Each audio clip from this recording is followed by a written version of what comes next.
Okay, hello everybody. This is going to be a lecture on managing the airway. This is going to be kind of a review of all the basic kind of airways. Make sure that you guys are looking over the PowerPoints that I put up on your kind of shelf for you guys to review, just to kind of knock the dust off of some of the old basic stuff that you guys were doing as far as like the Kings and LMAs. There is some other stuff on there for medics like the cricothyrotomy.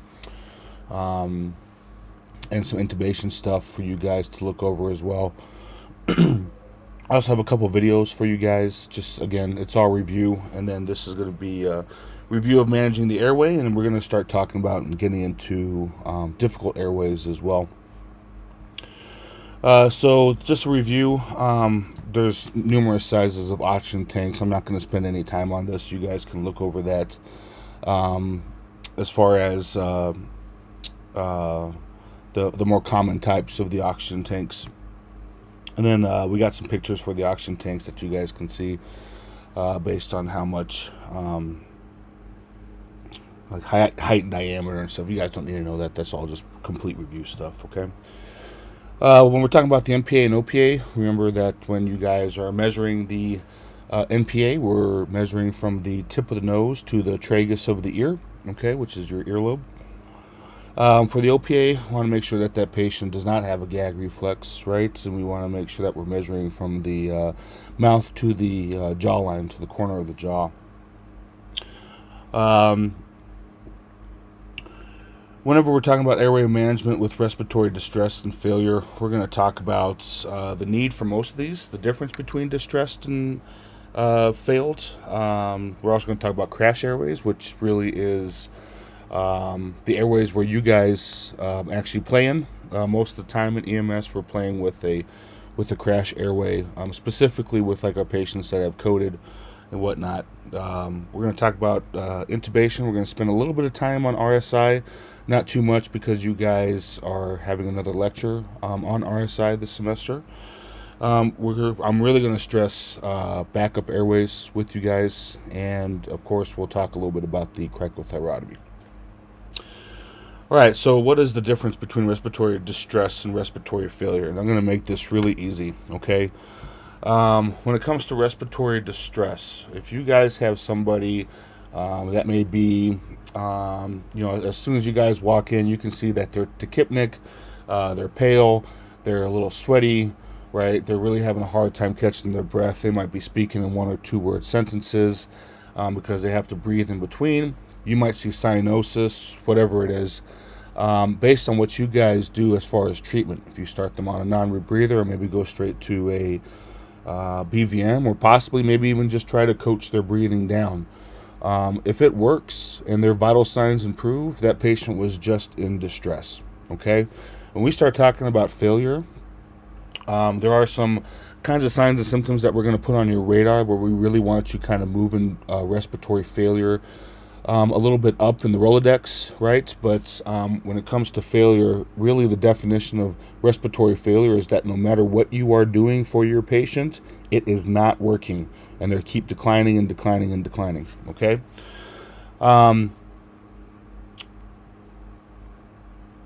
Guys, we're in paramedic school now, okay? We're doing respiratory is a very important body system, right? We've all heard the phrase that respiratory distress leads to respiratory arrest, which leads to cardiac distress, which leads to cardiac arrest. That is very true, and one day you guys will actually truly witness this, right? Somebody actually go from distress to failure to the point where their heart actually stops, and then they're in a crash airway, okay? But when we're talking about failure, we really want to kind of bring failure up a little bit in our sequence, I guess, when we're kind of doing our visual of the patient care, is when anytime that we're actually seeing respiratory rates that are greater than 30 or less than 6, okay?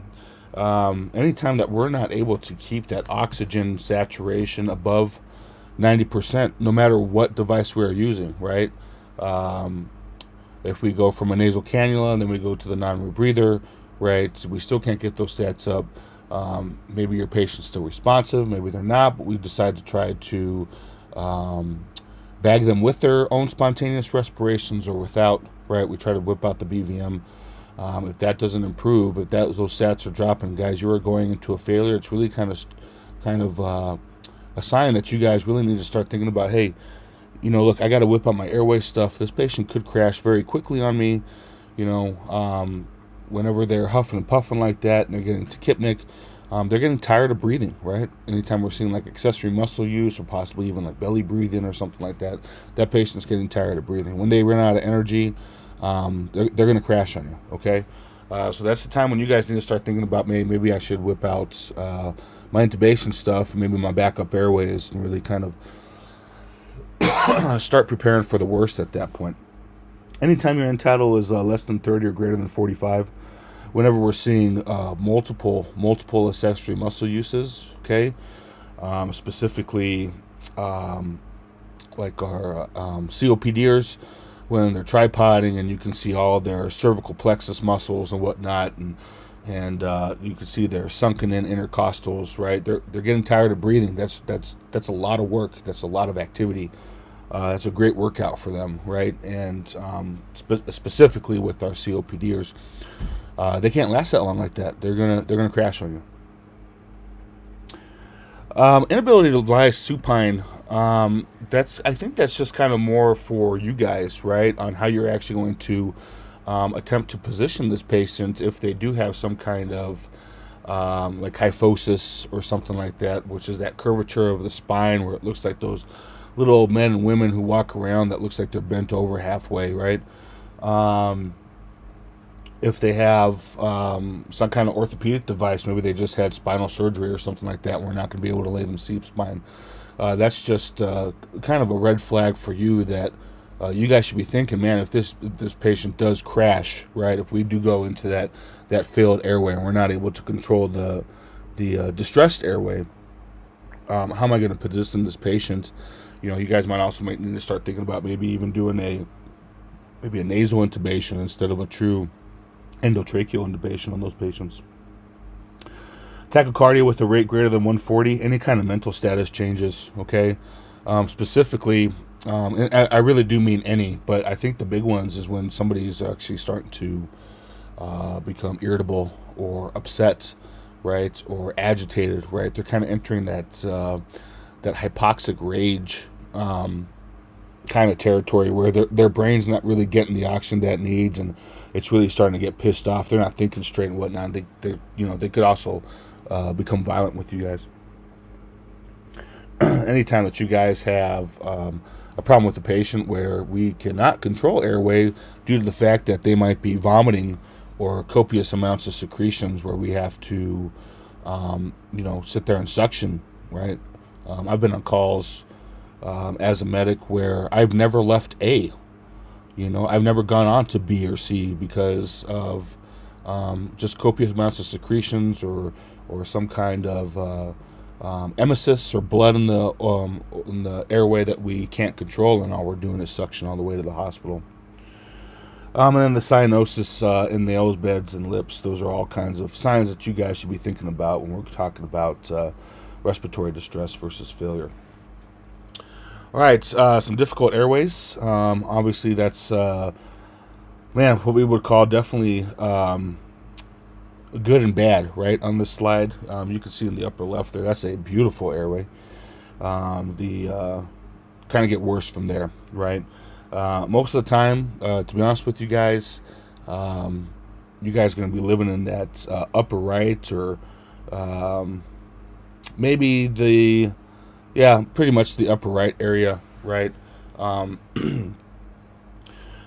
We do not work in a controlled environment. Sometimes it is impossible for us in order to get the patient in a good position, and that's why we teach you guys different ways on how to drop the ET tube, right? Whether it is a true endotracheal intubation, if we're doing a digital intubation, if we have to do a nasal intubation, right? These are all kind of because of the actual difficult airway. All right, so guys, when we're talking about putting on the radar a difficult airway, really it's based on past medical history of the patient, okay, your basic physical exam. This all starts when you guys get that kind of doorway view of your patient, right? Your first impression goes a long way, guys, okay? And we were talking about in basic class when we were saying that, well, is your patient sick or is your patient not sick, right? Well, now we're playing in paramedic land where this patient is sick, this patient is not sick, or this patient is not yet sick, right?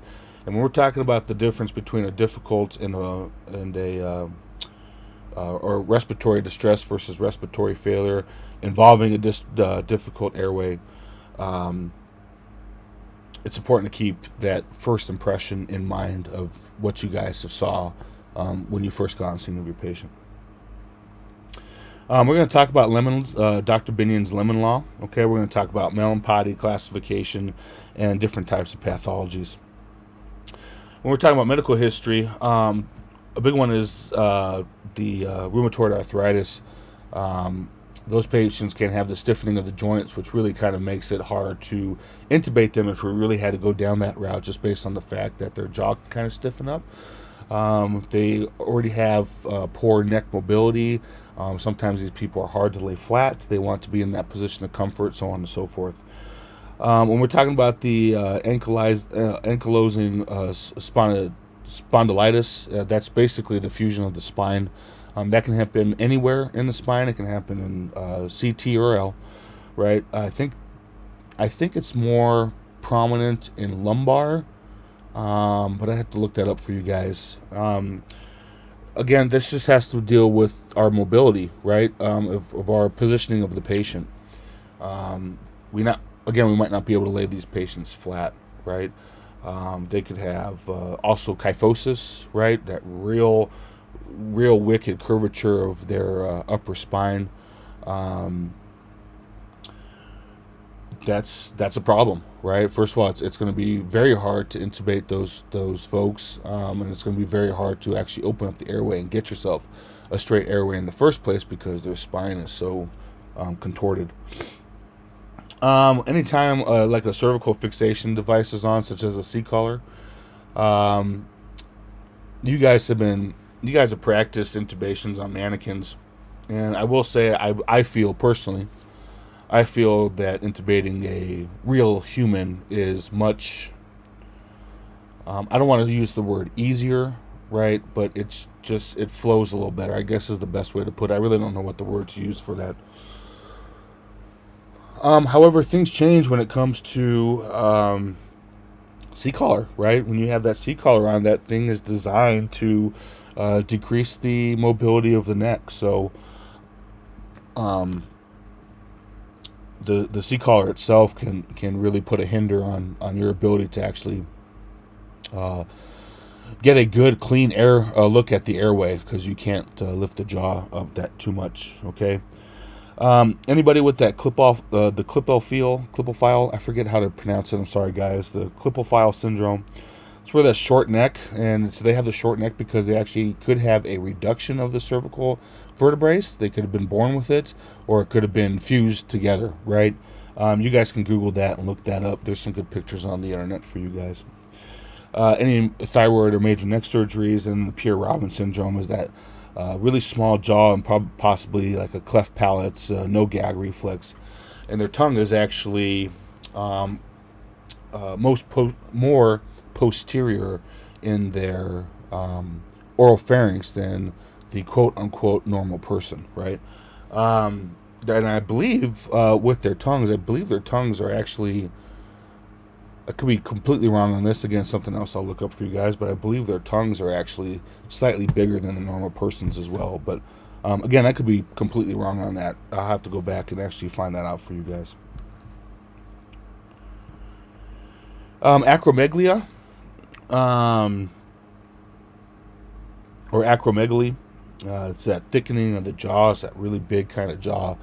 Again, this has to do with mobility of the actual intubation process. Anytime we have somebody with epiglottitis and we have to intubate them, and in fact, the last thing that we really want to do is have to intubate somebody with epiglottitis. We don't want to We don't want to irritate the lining of the actual tissues of the oral pharynx any more than we have to, right? And we already have this big swollen epiglottis. Usually, as long as we can keep our, and obviously this is for children. This is a disease process that we find in kiddos. But usually, as long as we're able to keep that patient calm and nice, cool, humidified air, that goes a long way with epiglottitis. But I'll tell you what, as a medic that has ran some epiglottitis in my time, the last thing I would want to do is attempt to try to intubate that. That doesn't seem pleasant. You already have a very irritable airway, and one of the major anatomic structures in the area where you guys are going to drop that tube is already extremely swollen, right? And then any previous problems with like surgeries or history of tumors or stuff like that. Okay, so what is the definition of a difficult airway? And guys, I am going to send you guys a cheat sheet on this for you guys to kind of focus your studies on. It's from a book that I used to help study for the flight paramedic certification. I think it does a very good job at kind of outlining difficult, failed, and crash. But this pretty much says the same thing. I think this is about as basic as we're going to get on this. Anytime we talk about a difficult airway, if it looks difficult from when you guys make patient contact, it's going to be difficult. Okay, and I don't want you guys thinking like, that, oh, well, that's not going to be a difficult airway. Every airway is difficult. Okay, every airway that you guys are going to come in contact with is going to have its own unique set of challenges with it. Okay, I don't ever want you guys walking around scene and be like, man, that's an easy airway, right? Like you guys do with IVs. You guys see those big juicy veins from a mile away, and you think you can stick it. And sometimes, like you guys know, the most obvious veins that you see could technically be the harder stick, right? So it's the same thing with intubations. Okay, there is no such thing as an easy intubation. The other time, where another definition of the difficult airway is when you guys have attempted intubation at least one attempt. Okay, one attempt that was failed, or maybe two attempts. Okay, so let's talk about what is an attempt. I hope you guys already went over this before you guys went into practicing your intubations back in lab last semester. But to me, an attempt is when you guys have your laryngoscope, you guys have your blade on, whether it be a Mac or a Mill, your light is bright right to the, or tight, bright, tight, right to the right, whatever the hell it is, right? Everything's good. You guys actually go into, you insert the laryngoscope into the patient's mouth. As soon as that blade touches tissue, that's an attempt. Okay, that blade can cause some very serious irritation, and last thing we want to be doing is digging around with that steel blade, trying to manipulate the airway so that we can get that ET tube down in there. All right, we don't want to do it too many times. We don't want to stay down there long. Okay. When we're going into the failed airway, this is when you guys are unable to intubate within 3 attempts. Now, that's not all you guys, okay? Guys, in paramedicine, okay, right? We always talk about this as what's the definition of insanity, right? Definition of insanity is you guys doing the same thing over and over again expecting a different result, okay? When you guys are dealing with intubations, you guys need to have backup equipment and backup airways, right? I would suggest, your favorite Mac, your favorite Miller be pulled out, okay? Maybe even quick access to a size larger and a size smaller. Same with the ET tube, okay? Get the size that you think you're going to use and get a size larger and a size smaller. Make sure that somebody's working on an LMA or King for you, and making sure that the balloons are inflating and they're nice and taut with the pilot balloons and stuff like that, right? And then always kind of whip out your crite kit, okay? and just have that in the back of your head. Okay, hopefully you guys will never have to correct somebody. But if you do, at least you have it right then there with you. Take a nice deep breath and kind of go from there. But I'll tell you right now, if I ever proctor you guys in class and you guys are going to intubate somebody, you do not have a backup airway, we're gonna have a little chit chat. Okay, it's very important to have that backup airway. All right. The other time we talked about failed airway, and we already talked about this already, is if we are unable to maintain an oxygen saturation greater than 90% in our patients, no matter what we are doing. Okay, kind of like that progressive airway that that you guys did in basic land, right? We had a patient complaining of shortness of breath. We put them on the nasal cannula. We reassessed. We saw that you guys were able to recognize that something had changed, whether it be the end tidal or the respiratory rate or the lung sounds or the skin color or the mentation of the patient or the SpO2, stuff like that, right? Moved up to the non-rebreather, still no changes, had to go to the BVM. And that happens quite a bit, guys. That's why we developed that progressive airway scenario. And don't forget it. Right? Don't forget it. You guys will have some, definitely some failed airways during your scenarios, and just make sure that you guys have your backup. Look, I think we have bred a bad habit in EMS, and I think there are some medics out there that believe that they should work up to their paramedic level every call. That is not true. Okay, guys? You guys are in paramedic school. You guys are learning how to come in as entry-level paramedics.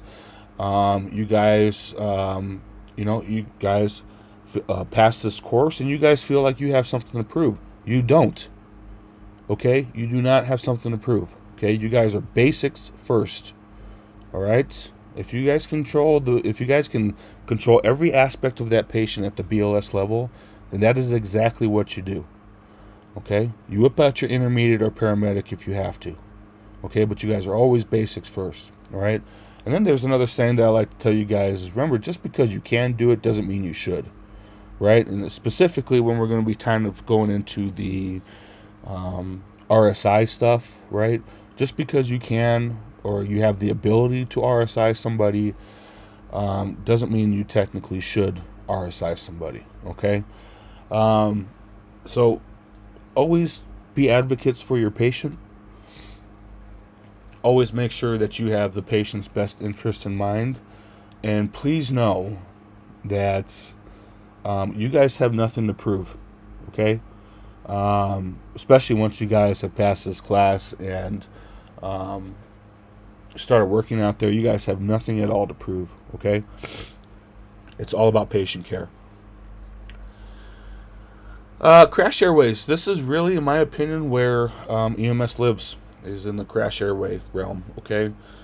This is for the unresponsive or flaccid patient. We're already going to be thinking right off the bat that this could possibly be a crash airway. This is right when we first make patient contact. And then we're talking about the code or the near code. Okay? Anytime that we're in a code, you guys are in a crash airway, period. All right? Do what you got to do in order to secure that.